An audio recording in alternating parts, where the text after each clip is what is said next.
कि sex pregnancy में कर सकते हैं या नहीं कर सकते, तो बिल्कुल। तो उसके बाद वो सेक्स नहीं करते, वो रिलेशन नहीं बनाते हैं। उनको लगता है कि अब तो मेरी वाइफ के पेट में मेरा बच्चा है। हाई रिस्क प्रेगनेंसीज होती हैं, यानी कि पहले मल्टीपल अबॉर्शन हो चुके हैं, उसके बाद आपको कंसीव हुआ है, या पहले आपकी कोई प्रीमेच्योर डिलीवरी यानी कि समय से पहले बच्चे की डिलीवरी होने की कोई हिस्ट्री है, जैसे आपका बीपी बहुत ज़्यादा बढ़ा हुआ रहा है शुरू प्रेगनेंसी के ड्यूरेशन में, या आपकी शुरू में आपकी लो लाइंग प्लेसेंटा आ रहा है, यानी आपकी जो खरियाई है, जो प्लेसेंटा है वो नीचे की तरफ है, तो मल्टी ट्विन प्रेगनेंसी है। ऐसी बहुत सारी सिचुएशंस होती है, बहुत सारे इंडिकेशन होते हैं जिसमें कि हम अवॉइड कराते हैं कि आप सेक्स मत करिएगा। लेकिन हाँ, ये आर्टिफिशियल प्रेगनेंसी भी होती है। यस, उसको हम केमिकल प्रेगनेंसी बोल सकते हैं। ये जो और कहीं है वो तो artificial pregnancy is chemical pregnancy, but जो सच में प्रेगनेंसी है वो हमारी यूट्रस के बाहर भी हो सकती है, उसको हम एक्टोपिक प्रेगनेंसी बोलते हैं। एक्टोपिक मतलब कि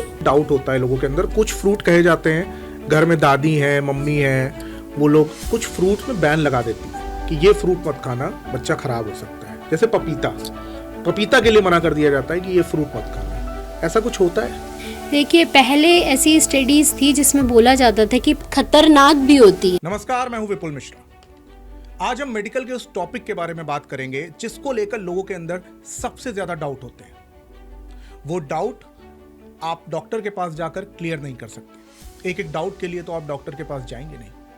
अगर आप गूगल में सर्च करेंगे तो बहुत से डाउट आपके क्लियर होते हैं, और बहुत से डाउट ऐसे होते हैं जो और कॉम्प्लिकेटेड हो जाते हैं। हम बात कर रहे हैं प्रेगनेंसी से रिलेटेड और आपकी सेक्सुअल हेल्थ से रिलेटेड बातों की। आज हम उस पर विस्तार से चर्चा करेंगे और एक एक डाउट को क्लियर करने की कोशिश करेंगे। हमारे साथ मौजूद हैं दिल्ली एनसीआर की मशहूर गायनेकोलॉजिस्ट और sexologist doctor Shweta Vajpayee. Ma'am, बहुत बहुत स्वागत है। धन्यवाद।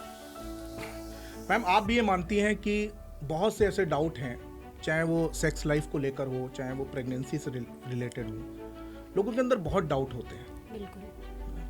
तो आज हम उस डाउट को क्लियर करना चाहेंगे। हम कुछ ऐसे डाउट हैं जो आपसे पूछेंगे और उम्मीद करते हैं कि उसका जवाब हमारे दर्शकों को मिल जाएगा। सबसे पहला डाउट है जो इनफर्टिलिटी है, उसके 3 बड़े रीजन क्या होते हैं?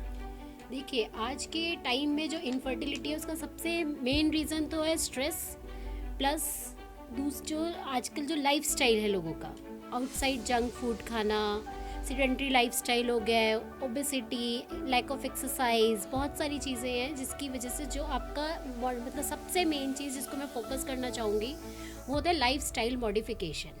यानी कि सबसे पहले अगर हमारे पास कोई पेशेंट आता है इनफर्टिलिटी की कंप्लेन लेके, तो सबसे पहले तो हम उसको यही पूछते हैं कि आपका लाइफस्टाइल कैसा है, आपका कितना आप वर्कआउट करते हो, या कितना आपका हेल्दी लाइफस्टाइल है, कितना कैसा खाना आप खा रहे हो। ये सब चीज़ें बहुत मैटर करती हैं। फिर फर्दर इन्वेस्टिगेशंस तो ज़रूरी होते ही हैं, कितना स्ट्रेस लेवल है, आपकी एज क्या है। आजकल क्या होता है कि लोगों के दिमाग में ऐसा है कि पहले हम अपना करियर बना लें, फिर हम अपना देखेंगे, बट हम दोनों को बैलेंस करके चले वो ज़्यादा अच्छा है, क्योंकि शादियां भी अब ऐसी नहीं है जो शादियां हमारी 20-22 साल में हो रही हैं। शादियों का टाइम भी हमारा अराउंड 30 हो चुका है। तो हमारा माइंडसेट ऐसा होना चाहिए कि अब हमें दोनों चीज़ों को बैलेंस करना है और थोड़ा सा अपना हेल्दी लाइफस्टाइल की तरफ जाएं, स्ट्रेस को थोड़ा सा अपने कम लें। उसके बहुत सारे तरीके होते हैं, मेडिटेशन करें, जो आपको अच्छा लगता है उस चीज़ में इन्वॉल्व हो, बट आपकी लाइफ में स्ट्रेस कम होना चाहिए। स्ट्रेस एक ऐसा फैक्टर है जो बहुत सारे हार्मोन्स को डिसबैलेंस करता है, जिसकी वजह से इनफर्टिलिटी निकल कर आती है। ये मैम आपने एक जनरल रीजन बताया हस्बैंड एंड वाइफ के बीच का। हाँ। अगर हम सिर्फ फीमेल की बात करें तो फीमेल में 3 बड़े रीजन क्या हैं इनफर्टिलिटी के? देखिए, सबसे पहला कॉमन रीज़न है पीसीओडी। पीसीओडी होता है पॉलीसिस्टिक ओवेरियन डिजीज़। ठीक है, ये इसमें क्या होता है, फीमेल्स को पीरियड्स की प्रॉब्लम होती है। उनकी जो महीने पे जो ब्लीडिंग होती है, जो पीरियड्स आते हैं, वो कई बार समय पर नहीं आते, वो डिलेड आते हैं। और फीमेल्स में जो इसमें ओबीज फीमेल्स में जनरली देखा गया है, बट ऐसा नहीं है। आप ये सोचो कि ओबीज है तो हमको ये प्रॉब्लम नहीं होगी, अगर आप थिन भी है उसमें भी ये प्रॉब्लम हो सकती है। और इसके कुछ साइंस एंड सिम्टम्स पीसीओडी के ऐसे हैं जो अगर आप घर बैठे नोटिस करें तो आपको हो जाते हैं। सबसे मेन चीज़ तो पीरियड्स रहते हैं, जो आप समझ जाओगे कि डिलेड अर्ली है ही है। उसके साथ साथ कई बार हेयर लॉस हो रहा होता है, एक्ने पिंपल्स हो रहे होते हैं, आपकी नेक के अराउंड लाइंस बन रही होती हैं, एक्जिला के अराउंड डार्कनेस आ रही होती है। उससे आप पता थोड़ा सा आइडिया लगा सकते हो कि हमें ऐसी प्रॉब्लम हो सकती है। तो आप अपने डॉक्टर के पास जाइए और उस चीज़ को डिस्कस करिए। तो सबसे मेन हो गया आपका पीसीओडी। सेकंड क्या होता है, कई बार जो डायबिटिक फीमेल्स होती हैं, जो पहले से ही जिनको डायबिटीज़ है, शुगर की प्रॉब्लम है, उनको भी इनफर्टिलिटी की प्रॉब्लम हो जाती है। उसका रीज़न और भी डायबिटीज़ के साथ साथ हार्मोन्स चेंज होते हैं, वो एक रीज़न इनफर्टिलिटी का निकल कर आता है। फिर अगर आपको कोई इन्फेक्शन हुआ है तो उसमें भी इनफर्टिलिटी थर्ड आ जाता है आपका ट्यूबल ब्लॉकेज। कई बार क्या होता है, जो हमारे लोअर रिप्रोडक्टिव ट्रैक्ट जो होता है, हमारा जो यूट्रस, फेलोपियन ट्यूब्स, ओवरीज, अगर हमारे इसमें कभी हमको पुराना इन्फेक्शन हुआ है जिसको हम पीआईडी भी बोलते हैं, या कभी टीबी हुआ है, तो उसमें भी इनफर्टिलिटी आ जाती है, ट्यूबल ब्लॉकेज होता है। तो उसके लिए हमारे पास कुछ इन्वेस्टिगेशंस होते हैं, वो हम कराते हैं, उससे हमें आइडिया लग जाता है।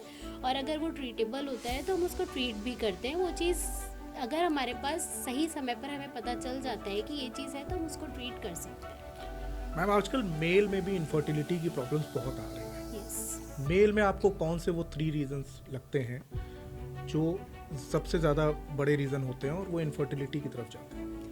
देखिए, मेल में भी सबसे मेन रीज़न जो है वो तो स्ट्रेस है ही है। स्ट्रेस के साथ साथ जो लाइफस्टाइल है, यानी कि जो smoking, alcohol, lack of exercise, ये जो 3 फैक्टर ऐसे हैं, ये ऐसे फैक्टर है जो आपके पूरे सीमन रिपोर्ट को बदल देते हैं। सीमन आप समझ रहे होंगे, जब हमारा ऑर्गेज़म होता है, जो मेल्स में से सिक्रीशन निकल के आता है, जो डिस्चार्ज आ रहा होता है, उसको हम बोलते हैं सीमन। उसका एनालिसिस करते हैं मेल की इनफर्टिलिटी देखने के लिए।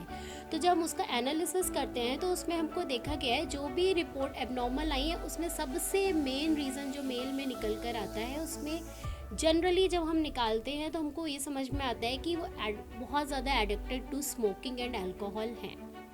तो उनमें ये स्पर्म काउंट और जो सीमन एनालिसिस की रिपोर्ट में एबनॉर्मलिटी देखी जा रही है। मैम आजकल सबसे कॉमन है टेस्ट किट। Yes. जब भी किसी के पीरियड मिस होते हैं या कुछ ऐसा लगता है तो तुरंत टेस्ट किट मंगा लेते हैं और टेस्ट किट से वो टेस्ट कर लेती हैं कि वो प्रेग्नेंट हैं कि नहीं। ये कितनी रिलायबल है? अगर टेस्ट किट में प्रेगनेंसी आ जाती है तो हम ये मान के चलें कि वो लेडी प्रेग्नेंट है? देखिए, अगर टेस्ट किट में पॉजिटिव आया है, यानी कि टेस्ट किट में 2 लाइन आ रही है और दोनों लाइन आपकी डार्क है, तो हम उसको पॉजिटिव तो मानते हैं, यानी कि प्रेगनेंसी तो है। बट वो आपकी जो टेस्ट किट है वो आपका ये नहीं बता रही है कि आपकी प्रेगनेंसी कहाँ है। अच्छा। हाँ, प्रेगनेंसी जो होती है हमेशा यूट्रस में नहीं होती, कई बार एक्स्ट्रा यूट्राइन, यानी कि यूट्रस के बाहर के स्ट्रक्चर्स होते हैं, उनमें भी प्रेगनेंसी हो सकती है। तो हमको पॉजिटिव पता चलेगा, बट एक्चुअल प्रेगनेंसी किस जगह पर है वो हमको यूरिन प्रेगनेंसी टेस्ट किट से नहीं पता चलता है। मतलब हम ये एक वर्ड लें कि ये आर्टिफिशियल प्रेगनेंसी भी होती है। यस, उसको हम केमिकल प्रेगनेंसी बोल सकते हैं। ये जो हम और कहीं है वो तो artificial pregnancy, chemical pregnancy, but जो सच में प्रेगनेंसी है वो हमारी यूट्रस के बाहर भी हो सकती है। उसको हम एक्टोपिक प्रेगनेंसी बोलते हैं। एक्टोपिक मतलब कि जो जिस जगह पर हमारी एक्चुअल में होनी चाहिए वहाँ पर ना होके उसके बाहर प्रेगनेंसी है, तो वो हमारे लिए बहुत खतरनाक भी होती है।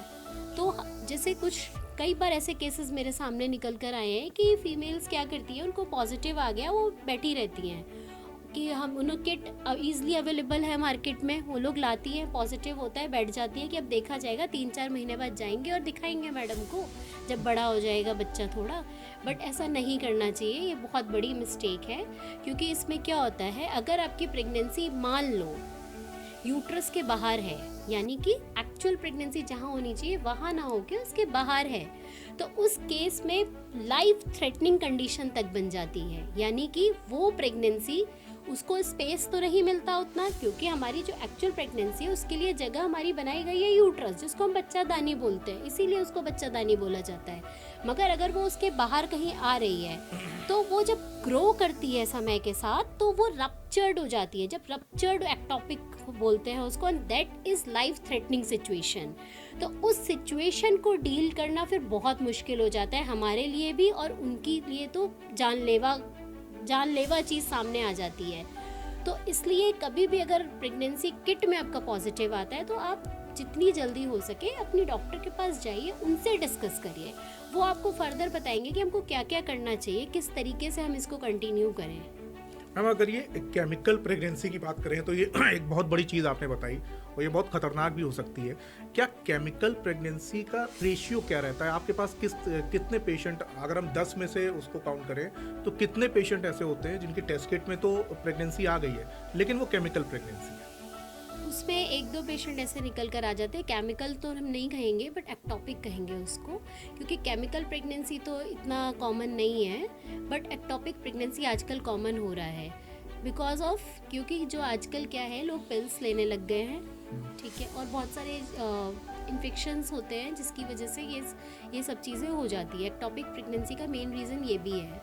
ये तो जो आपने वर्ड लिया अभी, तो ये केमिकल प्रेगनेंसी हो चाहे एक्टोपिक प्रेगनेंसी हो, इससे हम बचने का क्या उपाय है? मतलब हमने टेस्ट किट में पॉजिटिव आ गया, अब वो डॉक्टर क्या नहीं जाना चाहते हैं, अभी डॉक्टर से वो बचना चाहते हैं, क्या कोई ऐसा ब्लड टेस्ट है या कुछ ऐसा है जिससे हम पता कर सकें? बिल्कुल, मैं आपको यहाँ बताना चाहूँगी कि अगर आपका ऐसा सिचुएशन बन रही है कि आप अपने डॉक्टर के पास नहीं जा पा रहे हो, ठीक है, जाना तो चाहिए, आइडियली जाना चाहिए आपको, डॉक्टर आपको बताएगा, बट इन केस ऐसी सिचुएशन बनती है तो एटलीस्ट आप एक ब्लड सैंपल होता है, ब्लड से ही वो टेस्ट होता है, दैट इज़ बीटा HCG।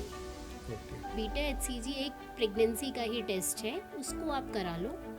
उसकी सिंगल रिपोर्ट पे हम नहीं बोल सकते कि एक्टोपिक है या नॉर्मल प्रेगनेंसी है, बट हम उसको फिर 48 आवर्स बाद हम रिपीट कराते हैं। तो एटलीस्ट आप इतना करा लो, उसके बाद आप अपने डॉक्टर से मिलो, उसका फिर वो बताएंगे किस तरह से उसका रेशियो डबल होना चाहिए और वो कितना हो रहा है, उसके अकॉर्डिंगली फिर हम ट्रीटमेंट देते हैं। मतलब आज अगर हमने बीटा HCG कराया और 48 घंटे बाद हमने बीटा HCG कराया तो क्या डिफरेंस आना चाहिए दोनों में? दोनों जो आपकी सेकंड रिपोर्ट है वो मोर देन डबल होनी चाहिए, फर्स्ट वैल्यू से मोर देन डबल होनी चाहिए। अच्छा, वैल्यू उसकी डबल हो जानी चाहिए। अगर वैल्यू डबल हो जानी चाहिए तो आप थोड़ा निश्चिंत तो हो सकते हैं कि ये जो है ये केमिकल प्रेगनेंसी नहीं है, एक्टोपिक नहीं है। अच्छा मैम, एक क्वेश्चन आता है, लोगों के अंदर डाउट होता है, वो जब डॉक्टर के यहाँ जाते हैं प्रेगनेंसी पीरियड में अपने पूरे, तो उनका कहना है कि जब भी हम डॉक्टर के यहाँ जाते हैं तब वो अल्ट्रासाउंड करा देते हैं, हम बार बार अल्ट्रासाउंड कराते रहते हैं। असल में हर 2-3 महीने में ऐसा क्या हो जाता है कि हमें बार बार अल्ट्रासाउंड कराना पड़ता है, बार बार हमें पैथोलॉजी जाना पड़ता है? अल्ट्रासाउंड जो है वो बहुत होता है, अल्ट्रासाउंड कब कब और कितना ज़रूरी है? देखिए, एक प्रेगनेंसी में एक अल्ट्रासाउंड हमारे पास ऐसी चीज़ होती है एक जो कि सेफ भी है, जिससे हम देख सकते हैं कि अंदर क्या चल रहा है। ऐसे तो हमारी आंखों में तो कैमरा लगा नहीं है, तो इसलिए अल्ट्रासाउंड इम्पॉर्टेंट तो है, बट येस मिनिमम अगर ये पूछा जाए कितने अल्ट्रासाउंड इम्पॉर्टेंट है जो हमारे लिए बहुत ज़रूरी है, तो सबसे फर्स्ट अल्ट्रासाउंड जब आप हमारे पास आए हो और उसमें आपकी अगर 7 वीक्स की प्रेगनेंसी क्रॉस हो चुकी है तो उसको हम बोलते हैं डेटिंग स्कैन। वो एक अल्ट्रासाउंड हमारे लिए बहुत इम्पॉर्टेंट होता है, क्योंकि उस स्कैन को देखते हुए हम आगे का बेबी में कितनी ग्रोथ चल रही है वो हम पता लगाते हैं उस डेटिंग स्कैन से। बीच के जो अल्ट्रासाउंड्स हम कराते हैं उससे हमें बेबी की ग्रोथ का आइडिया नहीं लगता, क्योंकि वो जो हमारा फर्स्ट अल्ट्रासाउंड होता है उससे हमें आइडिया लगता है कि जब हमारा पूरी टर्म प्रेगनेंसी गई है तो कहीं ऐसा तो नहीं है बीच में कहीं ग्रोथ रिस्ट्रिक्शन हो रहा हो, यानी कि बेबी की ग्रोथ कम हो रही हो या बेबी की ग्रोथ आगे बढ़ ही ना रही हो। 2 चीज़ें होती हैं, तो उन चीज़ों का आइडिया हमें डेटिंग स्कैन से लगता है कि पूरा टर्म प्रेगनेंसी पे उसकी ग्रोथ कैसी रही है, तो हम उस समय पे फिर पेशेंट का बेबी कब डिलीवर करना है, अगर हमारा सिजेरियन प्लान है या नॉर्मल डिलीवरी है, इंडक्शन है, कुछ भी XYZ हमको जो करना है उसके लिए हमें डेटिंग स्कैन बहुत इंपॉर्टेंट होता है। कुछ लेवल्स भी होते हैं कि लेवल्स होते हैं, किस लेवल पे अल्ट्रासाउंड होता है, क्या होता है? तो वही मैं आपको बता रही हूँ, जैसे एक डेटिंग स्कैन हमारे लिए बहुत इंपॉर्टेंट अल्ट्रासाउंड है, वो हमें कराना ही होता है। उसके बाद हम आ जाते हैं 11 to 13 वीक्स पे, that is NT-NV scan. NT-NV scan भी हमारे लिए बहुत इंपॉर्टेंट है। उस बीच पे हम नहीं कराएंगे, बट NT-NB हमको चाहिए, क्योंकि NT-NB स्कैन से हमें सिंड्रोमिक बेबीज़ के बारे में पता चल जाता है। हमारे सामने बच्चा जिसका IQ लेवल काम ना कर रहा हो, उस IQ लेवल पुअर हो, और वो बच्चा सामने, उससे अच्छा होता है हमें पहले से पता हो कि हमारा जो अंदर बेबी है वो क्या है ना। तो इसमें सिंड्रोम्स होते हैं, डाउन सिंड्रोम होता है, टर्नर सिंड्रोम होते हैं, एडवर्ड सिंड्रोम होते हैं। ये सिंड्रोम्स का हमें इसमें आइडिया लग जाता है, और इसके साथ में फिर हम एक ब्लड टेस्ट कराते हैं डुअल मार्कर, उससे रिलेट करके फिर हम पूरे रेशियो निकाल के हम बताते हैं कितना रिस्क है। दैट इज़, ये भी 100% हमें कंफर्मेशन नहीं देता है, बट येस रिस्क हमको पता चल जाता है कि रिस्क है कि नहीं है। तो अगर ये चीज़ हमारे लिए, इसलिए ये 11 to 13 वीक वाला अल्ट्रासाउंड भी हमारे लिए बहुत इंपॉर्टेंट होता है, वो हमको चाहिए।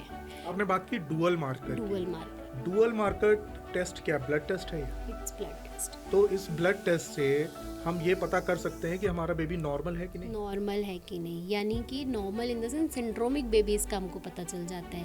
जैसे सुना होगा कि बच्चे आ जाते हैं, IQ लेवल नहीं है, एबनॉर्मल बच्चे हैं, आंखें टेढ़ी हैं, ना कान नहीं ठीक से बना है, कुछ अंदर के भी ऑर्गन्स होते हैं वो ठीक से डेवलप नहीं होते हैं। तो ये सब चीज़ें जो होती हैं वो हमें इससे आइडिया लग जाता है कि सिंड्रोमिक बेबी हमारे सामने नहीं आ रहा है। अच्छा मैम, आपने बात की 7 वीक्स, 12 to 13 वीक्स। हम लोग आमतौर पे जो वीक्स देखते हैं हम लोग इस तरह से निकाल लेते हैं कि महीने में 4 हफ्ते होते हैं, तो ये 4 हफ्ते हो गए, फिर अगले 4 हफ्ते हो गए, तो ये 4 हफ्ते, अगले 3 हफ्ते, मतलब हमारे 7 वीक्स हो गए। तो आप लोग इसी तरह से कैलकुलेट करते हैं? नहीं, कोई अलग calendar? हमारा कैलकुलेशन अलग रहता है। हमारे लिए जो कैलकुलेशन होती है, हमारा लास्ट मेंस्ट्रुअल पीरियड से हम निकालते हैं, जब आपका लास्ट पीरियड आया होता है वहाँ से हम कैलकुलेशन निकालते हैं, और वहाँ से हम जो हमारी EDD होती है, यानी कि एक्सपेक्टेड डेट ऑफ डिलीवरी जो हम निकालते हैं, वो हमारी होती है 9 मंथ प्लस 7 डेज़। तो हमारी कैलकुलेशन इस कैलकुलेशन से अलग होती है। हम अराउंड 40 वीक्स तक जाते हैं, that is not 4 9 36 weeks. Okay, वो कैलेंडर अलग होता है। बहुत से लोगों में ये डाउट होता है कि वो बस इस तरह से निकालते हैं कि 4 हफ्ते ये इस महीने को हो गए, 4 हफ्ते इस महीने को हो गए, इस तरह से मेरा अब बेबी जो है 9 मंथ में इस टाइम पे हो जाएगा। मतलब ये कैलेंडर और आपका कैलेंडर दोनों अलग है, दोनों अलग। एक क्वेश्चन मैम बहुत आता है कि प्रेगनेंसी के दौरान क्या खाना चाहिए और किससे बचना चाहिए? देखिए, जो प्रेगनेंसी होती है एक ऐसी सिचुएशन होती है जिसमें इम्यूनो कॉम्प्रोमाइज स्टेट बोल सकते हैं, जिसमें हमारी बॉडी में इन्फेक्शन जो है बहुत जल्दी पकड़ लेता है। तो इसलिए हमें बोला जाता है कि हमें सबसे मेन फोकस जो हमारा होना चाहिए वो हाइजीन पर होना चाहिए। यानी कि जो भी खाना आप खा रहे हो, सबसे इम्पॉर्टेंट चीज़ तो ये होती है कि जो भी आप खा रहे हो वो बहुत साफ़ सफाई से बना होना चाहिए। चाहे आप घर में फल खा रहे हो या आप बाहर जूस भी पी रहे हो या कहीं भी आप कुछ भी खा रहे हो, वो बहुत साफ़ सफाई से बना होना चाहिए। सबसे इम्पॉर्टेंट चीज़ तो ये है। दूसरा, चाइनीज़ फूड हमें अवॉइड करना चाहिए। चाइनीज़ फूड हमें एटलीस्ट फॉर 3 मंथ्स हमको अवॉइड करना चाहिए, क्योंकि चाइनीज़ फूड को हम अबॉर्टिफेशिएंट बोलते हैं, यानी कि बच्चा हमारा ख़राब हो सकता है उसमें कुछ रहती हैं चीज़ें जिसकी वजह से वो बच्चा अबॉर्टिफेशिएंट की तरह बच्चा ख़राब हो सकता है। अच्छा। हाँ, तो चाइनीज़ फूड हम अवॉइड करवाते हैं बेसिकली। और बाकी आपका ये रहता है कि शुरू के 3 महीने में बाहर का इसीलिए अवॉइड कराते हैं क्योंकि हाइजीन का हमें पता नहीं रहता है। तो जैसे बाहर का आप ज़्यादातर अवॉइड करा देते हैं, चाइनीज़ फूड आप खा नहीं सकते हैं, घर पे दाल चावल रोटी सब्जी बनता है, आमतौर पर लोगों के यहाँ खाना बनता है, अब उन्हें क्रेविंग तो होगी। घर में क्या क्या ऐसी चीज़ें हम बना सकते हैं जो हेल्दी भी हों और उनकी क्रेविंग भी ख़त्म हो जाए? देखिए, शुरू में क्या होता है, शुरू के 3 महीने तो किसी का बिल्कुल खाने का मन नहीं करता है, किसी को क्रेविंग होती है, किसी को वॉमिटिंग होती है, किसी को सिर्फ नॉजिया होता है। तो हम ये बोलते हैं कि घर में अगर उसको जो भी अच्छा लग रहा है वो आप उसको घर में एक साफ़ सफाई से बना के खिला दो। उसके बाद हमारा फोकस हाई प्रोटीन डाइट पर जाता है। शुरू के 3 महीने हम बोलते हैं अच्छा खाओ, बट हम इतना ज़्यादा उसको ये नहीं कह सकते कि तुम यही खाओ।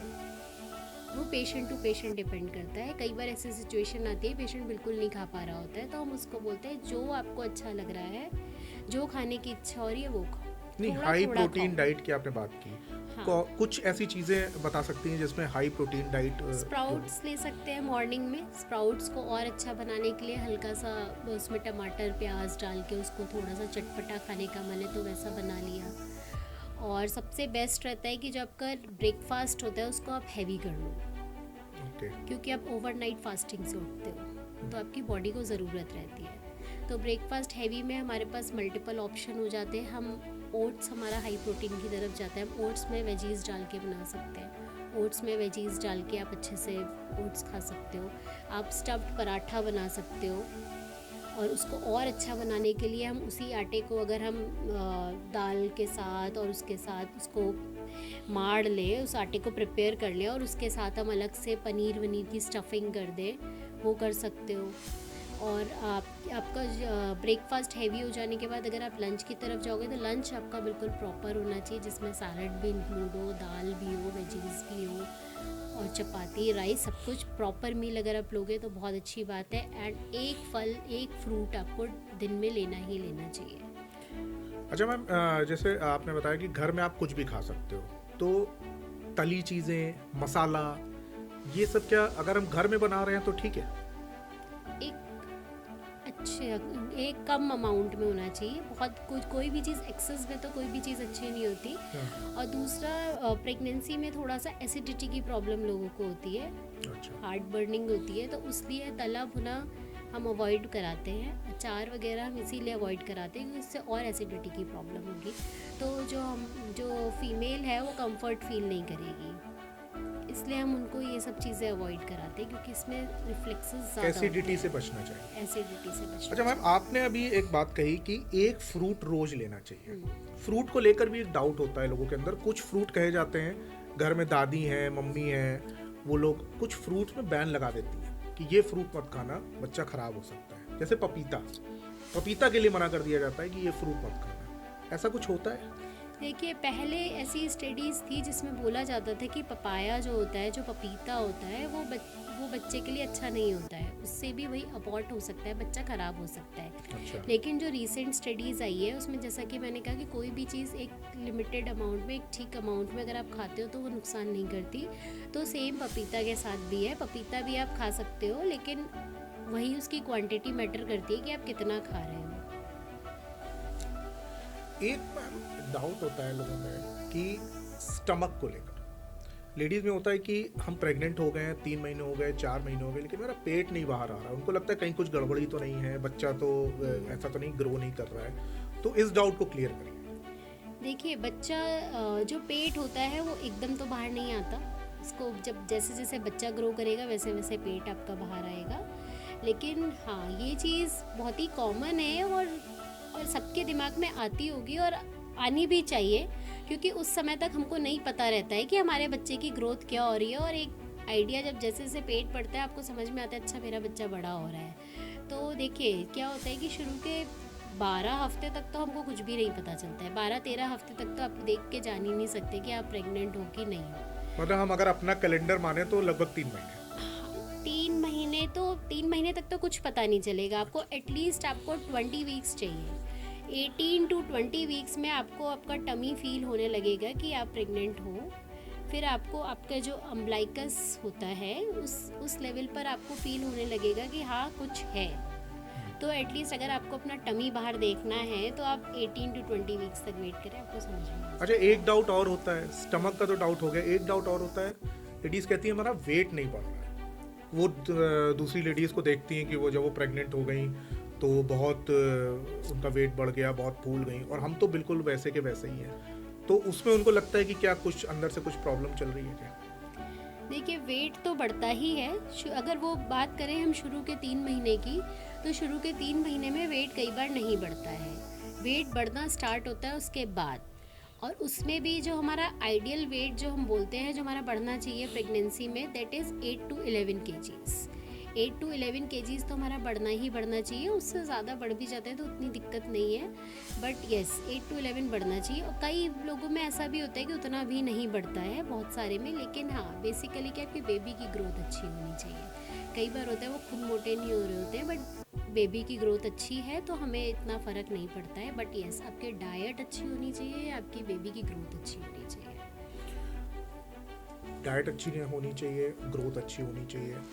मतलब 6 से 7 महीने भी निकल जाएं और वेट नहीं बढ़ रहा है तो ये जरूरी नहीं है कि कोई टेंशन। वेट तो बढ़ेगा, ऐसा तो नहीं होता कि वेट ना बढ़े। वेट कम बढ़े ऐसा हो जाता है बहुतों में, कम बढ़ता है, बट आइडियली ऐसा होता नहीं है। 9 to 11 kgs वेट बढ़ता ही बढ़ता है, मैम लास्ट में बढ़ता है वेट। मैम एक सबसे ज़्यादा डाउट लोगों के मन में होता है जब वो प्रेग्नेंट हो जाते हैं तो उसके बाद वो सेक्स नहीं करते, वो रिलेशन नहीं बनाते। उनको लगता है कि अब तो मेरी वाइफ के पेट में मेरा बच्चा है, हम ये काम कैसे कर सकते हैं और सेक्स करने से कहीं कोई प्रॉब्लम ना हो जाए।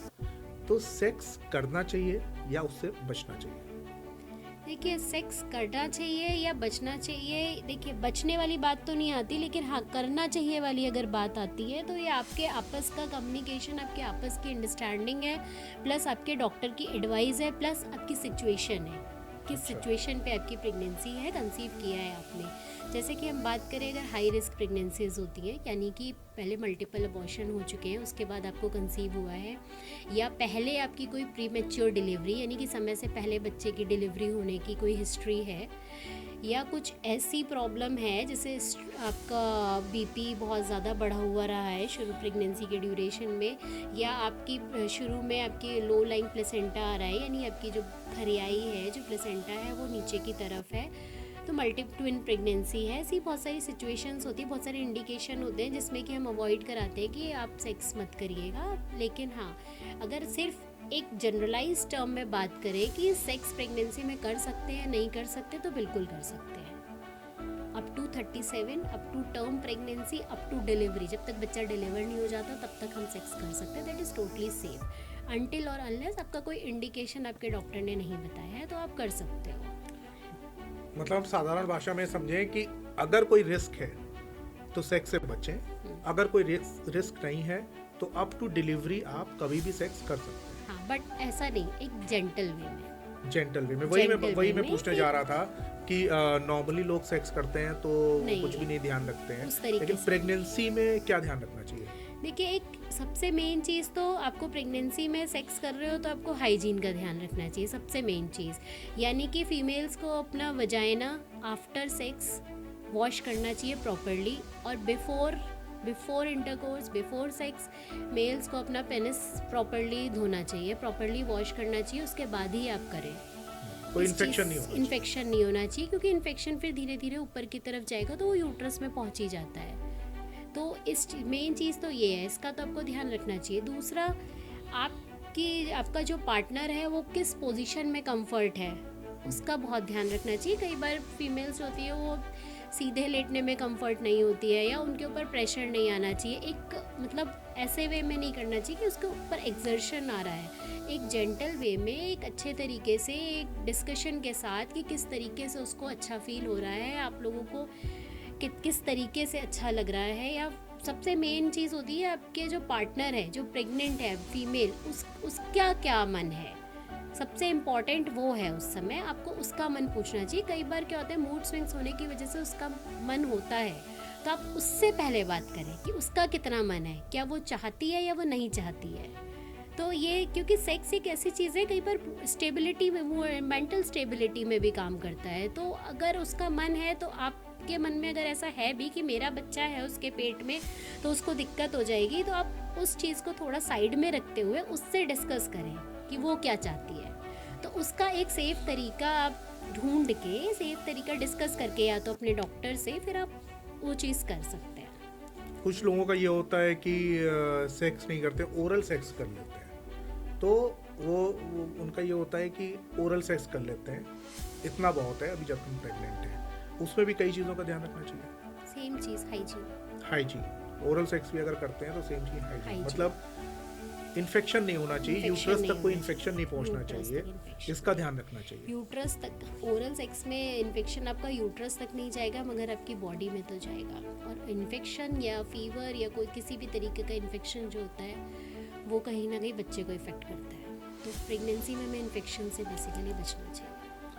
मैम, सेक्सुअल प्रॉब्लम की बात होती है तो एक डाउट लोगों के मन में आता है कि क्या डायबिटीज़ में, जिसको डायबिटीज़ होती है, शुगर की प्रॉब्लम होती है, क्या उससे सेक्स पावर कम हो जाती है? देखिए, जो डायबिटीज़ की हम बात करें तो सिर्फ डायबिटीज़ होने से नहीं, अनकंट्रोल्ड शुगर से, यानी कि अगर आप डायबिटीज़ है आपको और आप डायबिटीज़ की दवाई खा रहे हो तो उससे तो उतना फ़र्क सेक्स पे नहीं पड़ेगा, सेक्सुअल लाइफ पे। लेकिन यस, अगर आपका अनकंट्रोल्ड शुगर चल रहा है तो आपकी सेक्सुअल लाइफ पे अब फ़र्क पड़ता है। तो क्या होता है बेसिकली, क्या इसलिए हम बोलते हैं कि आप अगर आप डायबिटीज़ है आपको तो आप एक ब्लड टेस्ट होता है, दैट इज़ HbA1c, हाँ, जो कि हमें 3 महीने का अनकंट्रोल्ड शुगर के बारे में बताता है। तो वो टेस्ट हम कराते रहें 3-3 महीने में, ये बहुत इंपॉर्टेंट टेस्ट होता है। तो सभी जितने भी डायबिटिक हैं उन सबको कराना चाहिए बेसिकली। तो और दूसरा, इसमें अगर हम प्रॉब्लम्स की बात करें, अनकंट्रोल्ड शुगर की वजह से प्रॉब्लम होती है सेक्सुअल लाइफ में हमारी। ओके, तो अगर हम मेल्स की तरफ जाएं तो मेल्स में बेसिकली क्या होता है, अगर आपका शुगर कंट्रोल नहीं है तो बहुत सारे मेल्स उसमें आते हैं, उनको इरेक्टाइल डिसफंक्शन होता है। मतलब वो कहते हैं हमारा मन तो करता है मगर हमारा पेनिस उतना इरेक्ट नहीं हो पाता ओके, कि हम उस सेक्स को एंजॉय कर पाए, ओके, ओके, है ना। तो सबसे मेन तो इरेक्टाइल डिसफंक्शन आता है। उसके बाद कई बार अनकंट्रोल्ड शुगर होने की वजह से, ब्लड सप्लाई कम होने की वजह से प्री मैच्योर इजैक्यूलेशन भी हो जाता है, यानी कि वो जब चाहता है कि उसका ऑर्गेज़म आए, ऑर्गेज़म आने से पहले उसका सीमन जो हमारे अंदर से डिस्चार्ज निकलता है, जिसको हम लोग हिंदी में शीघ्र पतन बोलते हैं। हाँ, वो पहले निकल जाता है, समय से पहले निकल जाता है, जिसकी वजह से वो फिर उस चीज़ को, सेक्स लाइफ को एंजॉय नहीं कर पाता। अनकंट्रोल्ड अगर डायबिटीज है तो इससे ये भी हो सकता है, हाँ, इससे हो सकता है। और कंट्रोल है तो कोई प्रॉब्लम कंट्रोल्ड है तो कोई प्रॉब्लम। अच्छा मैम, लोगों में एक डाउट होता है, वो कहते हैं कि मेरी शादी हो चुकी है, हर महीने हम लोग हफ्ते में हमने 2 बार सेक्स किया है ना, और महीने में हम 3, 4, 5, 6, 7, 8 बार सेक्स कर लेते हैं, और 4 महीने हो रहे हैं, 5 महीने हो रहे हैं, अब प्रेग्नेंट नहीं हो रहे हैं। तो बहुत से लोगों को ये नॉलेज नहीं होती है कि कब सेक्स करना चाहिए, कब रिलेशन बनाना चाहिए जिससे आपके प्रेगनेंसी के चांसेस बढ़ जाते हैं, उसको थोड़ा सा क्लियर करिए। देखिए, क्या होता है कि सेक्स करना और किस समय पे करना इम्पॉर्टेंट होता है। अगर आप सेक्स करते हो, आप सेक्स एक मेंटल सेटिस्फेक्शन, अपने इंजॉयमेंट के लिए भी करते हो, ठीक है, और रिलैक्सेशन के लिए भी करते हो। तो लेकिन अगर आपको प्रेगनेंसी प्लान कर रहे हो आप, तो आपके लिए बहुत इम्पॉर्टेंट हो जाता है कि आप वो जो सेक्स कर रहे हो उसका टाइम क्या है, यही आपका शायद सवाल है ना। तो इसमें क्या होता है कि जो हमारा ओव्यूलेशन पीरियड होता है, ओव्यूलेशन पीरियड के समय पर हम बताते हैं कि इस समय पे आपको सेक्स करना चाहिए। तो वो हमारा कैलकुलेट होता है आपकी पीरियड की साइकिल से, यानी कि आपके जो मेंस्ट्रुअल साइकिल है वो कितनी डेज़ की है उस पर डिपेंड करता है। तो जनरली जो लोगों को पता है कि 14th डे पे हमारा ओव्यूलेशन पीरियड है, हम 14th डे पे हम सेक्स करेंगे तो हम प्रेग्नेंट हो जाएंगे, ये लोगों के दिमाग में है। 90% लोगों को ये चीज़ क्लियर होती है कि 14th डे पर हो सकता है। लेकिन क्या होता है, हमारी साइकिल हमेशा 28 डेज़ की नहीं होती, या हर फीमेल की साइकिल 28 डेज़ की नहीं होती। किसी की 30 डेज़ की होती है, किसी की 35 डेज़ की होती है, या किसी की 25 डेज़ की होती है। तो इसके लिए हमें क्या करना चाहिए, इसके लिए हमारा अपना कैलकुलेशन चलता है। जैसे कि अगर आपकी 28 डेज़ की साइकिल है तो हम कैलकुलेट करेंगे लास्ट पीरियड जो आपका आया है उसके बाद जो आपके पीरियड की डेट आ रही है, यानी कि मान लीजिए आपकी 5th को आपका आया है और लास्ट आपकी जो डेट आपकी पड़ेगी 28 डेज़ पे, 28th डे पे आपका जो पड़ेगा उससे आप 14th डे पीछे जाओगे, यानी कि 14 हफ्ते पीछे जाके, 14 दिन पीछे जाके 14th डे वहाँ से कैलकुलेट करोगे। यानी कि 14th डे आपका ऐसे कैलकुलेट नहीं होता है कि 1 to 14 आपका 14 आ गया तो यानी कि इस दिन आपका ओव्यूलेशन पीरियड है, नहीं। आपका जो नेक्स्ट साइकिल की डेट जो बन रही है आप कैलेंडर अपने पास रखो, उसमें सर्कल लगा लो कि हमारा इस दिन पर पीरियड आया है, अब नेक्स्ट पीरियड हमारा इस दिन पर आएगा। उससे आप 14 दिन पीछे जाओगे। जब आप उससे 14 दिन पीछे जाओगे, वो जो डेट निकल के आ रही है दैट इज़ ओव्यूलेशन डे। तो उससे भी हम 4 to 5 डेज़ आगे एंड 4 to 5 डेज़ पीछे लेके चलेंगे। तो वो जो ड्यूरेशन हमारा निकल कर आएगा अराउंड 8 to 9 डेज़ का, वो हमारा होता है, यानी कि हम उसको अपनी लैंग्वेज बोलते हैं रिस्की डेज़। यानी कि इस समय पे अगर हम सेक्स करते हैं तो हमको कंसीव होने के चांसेस ज़्यादा होते हैं। ज़्यादा होता है। तो ये वाला पीरियड जो होता है हमारा, ये हमारा इम्पॉर्टेंट होता है अगर आपको प्रेगनेंसी चाहिए, अगर आपको प्रेगनेंसी प्लान कर रहे हो तो इसमें कंसीव होने के चांसेस ज़्यादा होते एक साधारण भाषा में अगर समझाइए, 1 तारीख को अगर पीरियड स्टार्ट हो हैं। तो वो कौन सा टाइम है? 1 तारीख। अगर आपका 1 तारीख को स्टार्ट हुआ और आपकी अगर 28 डेज़ की साइकिल है तो आपका डे 14 ही निकल कर आएगा, ये ठीक है नहीं, है ना, क्योंकि आपका 28 डेज़ की साइकिल है, आप पीछे जाओगे तो 14 डे 28 से माइनस करोगे तो वो 14th डेट ही निकल कर आएगी ना। सेम हम कैलकुलेट करेंगे 30 डेज़ की अगर हमारी साइकिल है, तो अगर हमारा फर्स्ट को आया है तो हमारा नेक्स्ट फर्स्ट को ही आएगा, क्योंकि वो हमारी 30 डेज़ की साइकिल पूरी निकल है। कर डेट क्या होनी चाहिए? तब वो उससे हम 14 माइनस करेंगे तो हमारी 17-18 के अराउंड आएगी, तो उस हिसाब से फिर हम कैलकुलेट करेंगे।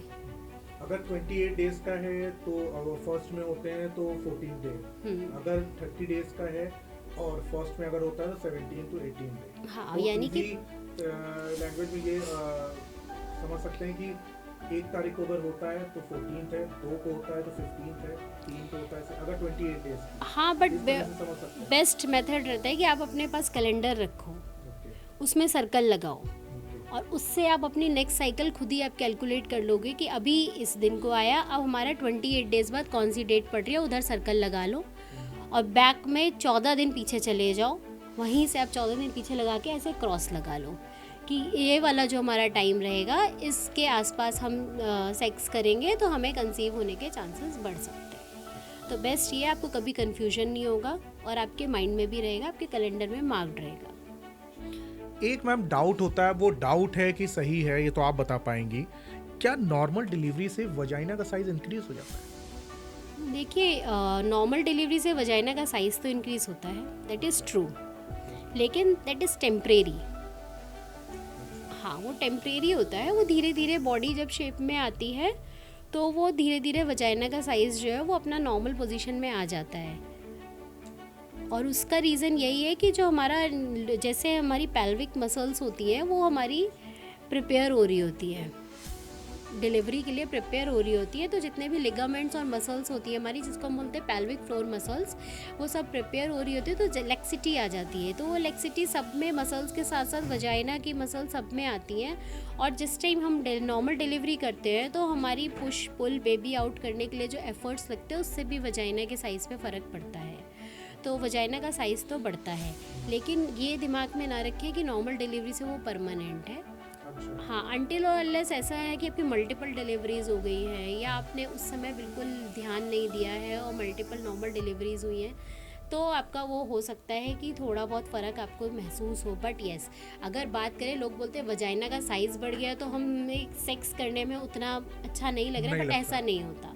अगर सेक्स पावर पे उतना फ़र्क नहीं पड़ता, सेक्स जो आपका सेक्सुअल प्लेजर पे उतना फ़र्क नहीं पड़ता है, वजाइना की आउटर वॉल पे ज़्यादा फ़र्क पड़ता है, सेक्स जो आपका सेक्सुअल प्लेजर है उस पर उतना फ़र्क नहीं पड़ता। आपके पास भी ऐसे पेशेंट आते हैं जो कहते हैं कि वजाइना साइज मुझे लग रहा है इंक्रीज हो गया, वो अच्छा सा नहीं लग रहा है, मज़ा नहीं आ रहा है। हाँ, तो उसमें 6 to 8 वीक्स एटलीस्ट हम अपने आप को टाइम दें विद फिजिकल एक्सरसाइजेस, यानी कि पेल्विक फ्लोर मसल्स एक्सरसाइजेस होती हैं, कीगल्स एक्सरसाइजेस जिसको हम बोलते हैं, उस पर फोकस करें, हाई प्रोटीन डाइट पर जाएं, अपना अच्छी डाइट लें, उस पर फोकस करें, अपने ऊपर थोड़ा सा ध्यान दें, फिर धीरे धीरे हम उसको एटलीस्ट 6 to 8 वीक्स का टाइम दें।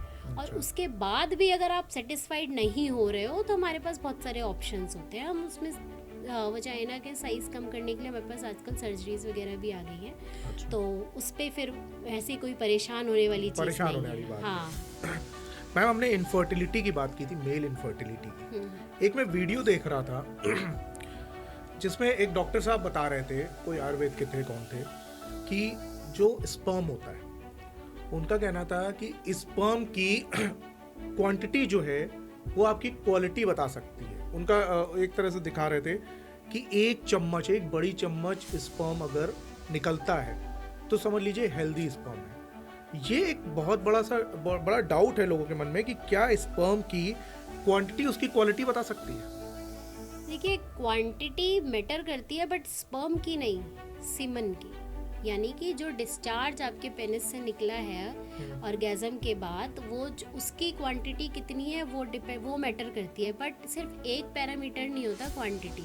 कई बार क्या होता है, जब हम टेस्ट करते हैं जिसको हम बोलते हैं सीमन एनालिसिस पहले भी Okay. बताया, वो यही जो आपका लिक्विड जो डिस्चार्ज जो निकल कर आता है उसी का टेस्ट होता है वो।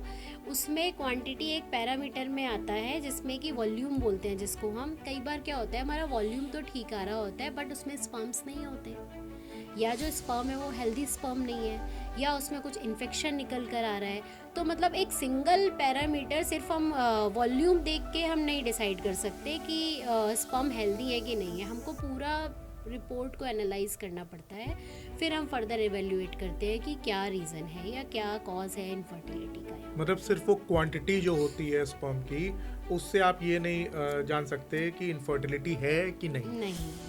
ओके मैम, क्या बीपी हाई होने पर फिजिकल एक्टिविटी से बचना चाहिए, सेक्स नहीं करना चाहिए? देखिए, जैसे हाई बीपी होता है तो बीपी के लिए लोग मेडिसिन लेते हैं। अगर बीपी आपका कंट्रोल चल रहा है तो आपके लिए जैसे और एक्सरसाइज रिकमेंडेड होती है बीपी के लिए, वैसे आपका सेक्स भी रिकमेंडेड होता है, आप कर सकते हो। बट येस, कितना एक्सर्शन के साथ कर रहे हो आप, कितना फ्रिक्वेंसी आपकी क्या है, उस पर ज़रूर डिपेंड करता है।